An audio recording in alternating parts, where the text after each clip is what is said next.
The Israel lobby was unable to defeat Republican Congressman Thomas Massie in Kentucky, who beat not one, but two primary challengers despite AIPAC flooding his opponents with campaign cash. Now, Massie was the target of the powerful lobby over his unwillingness to vote in favor of funding Israel's war against Gaza. And he did so multiple times. He spoke out against it, and it was truly a sight to see. Now, he did so for reasons that differ from, let's say, progressives or, self-identified Democrats who really do take issue with the way that Israel has prosecuted this war in Gaza. He did so because he is a genuine libertarian. He's not all talk, he walks the walk, and he doesn't feel that US taxpayers should be funding foreign wars. So not only did he vote against funding Israel's war against Gaza, he also voted against funding Ukraine in its defense against Russia. But as we all know, if you are unwilling to vociferously support Israel and provide all the funding that it asks for, you will draw the ire of the Israel lobby, of which AIPAC plays a huge role. And so the United Democracy Project, a political action committee arm of the powerful American Israel Public Affairs Committee, unfurled a $328,675 television campaign assailing Massie as hostile to Israel, citing a handful of votes in April.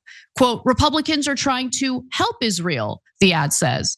But one Republican is standing in the way. It's Kentucky's Tom Massie. Okay, let's just pause before I get to the election results and all of that, because I'm really curious if that kind of messaging works with Americans across the board, across the political aisle. Like if you watch a political ad and one of the candidates is being skewered over his unwillingness to help a foreign country, is that going to be persuasive enough for you to vote against the guy? Like, I don't know. I mean, as you see a growing number of, America First Republicans within the GOP electorate, I'm really curious if this kind of campaigning by the Israel lobby is even going to be effective. I mean, obviously it's going to be effective with, American Israelis or Israeli Americans, but I don't know how effective it's going to be with other individuals. So I guess we'll see. And we kind of saw with this case, right? Because Massie very easily won re-election. In a post on X celebrating his win, he wrote that AIPAC claims to have spent over $400,000 against me this election cycle. These were the results tonight. And then he did share the results with 98.1% of the votes having been counted. He won easily with 75.9% of the vote. It wasn't even close. And he doesn't have a Democratic challenger in the general, so he has effectively won. He will continue serving as a United States congressman out of the state of Kentucky. Now, weeks ago, Massie declared, I double down. I don't wake up in the morning saying, how can I tick off AIPAC? If they punch me, I'm punching back. Okay, again, I must reiterate for anyone in the audience who's gonna freak out about me being too complimentary toward a Republican, I disagree with him on many political issues, on many policy goals. But that level of strength, I admire that. I wish we saw more of that from our Democratic lawmakers. People who, again, are unafraid and are grounded in their values. Now, Massie voted against a GOP-sponsored bill designed to punish Democratic President Joe Biden for pausing approved weapon deliveries to Israel. He consistently votes against foreign aid, including US assistance to Israel. He said the recent GOP bill was an attempt for House Speaker Mike Johnson to save face after pushing through a massive foreign aid package that became ensnared in Biden's evolving posture toward the war in Gaza. And Tuesday's primary is a referendum on thousands of independent votes, he says, that I have cast in Washington, D.C. on behalf of Kentucky's 4th District. I've also fought against endless foreign wars, foreign aid, and inflationary policies, regardless of who is in the White House.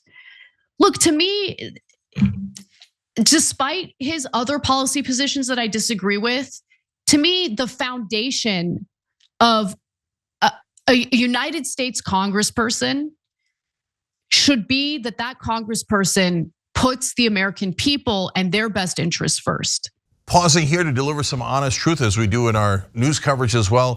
TYT is facing challenges, guys, as the entire industry is. You know who could make the difference? You. If you hit the join button below, it's gonna make all the difference and keep us in business. We appreciate you, thank you.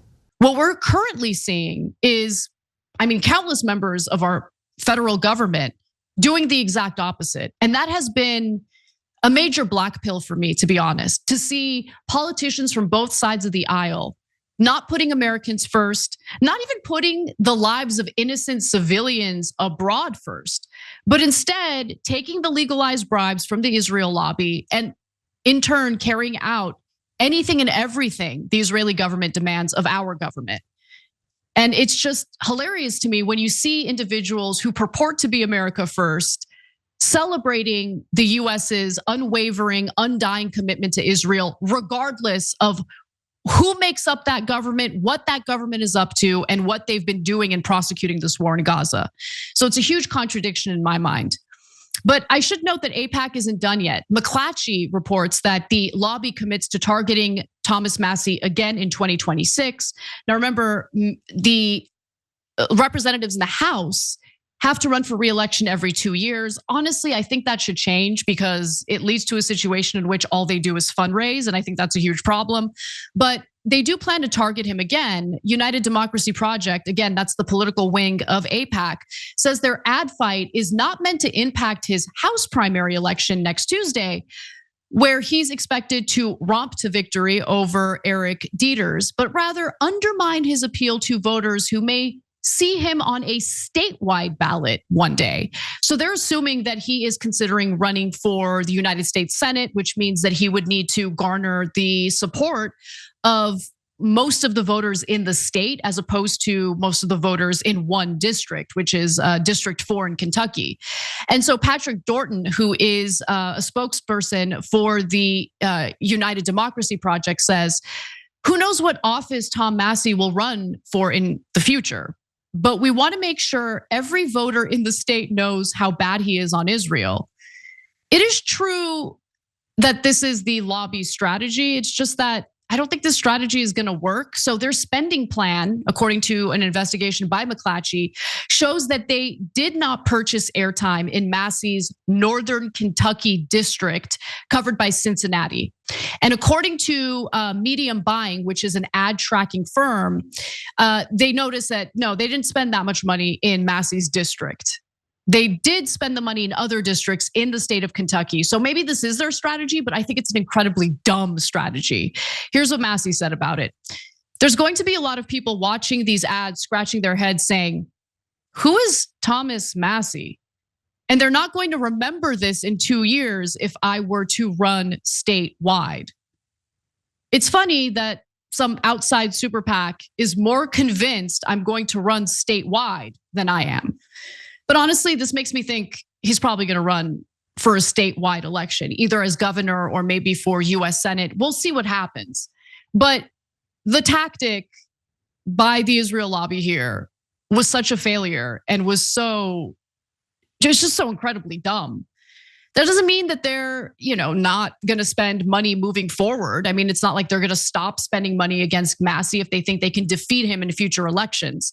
But for now, you have a man in the Republican Party who stood up against Israel, who stood up against the Israeli lobby, or Israel lobby, I should say, and he won. And that is something that I think is worthy of celebration, because we should absolutely be supportive of politicians who are strong enough to defend their principles and their values.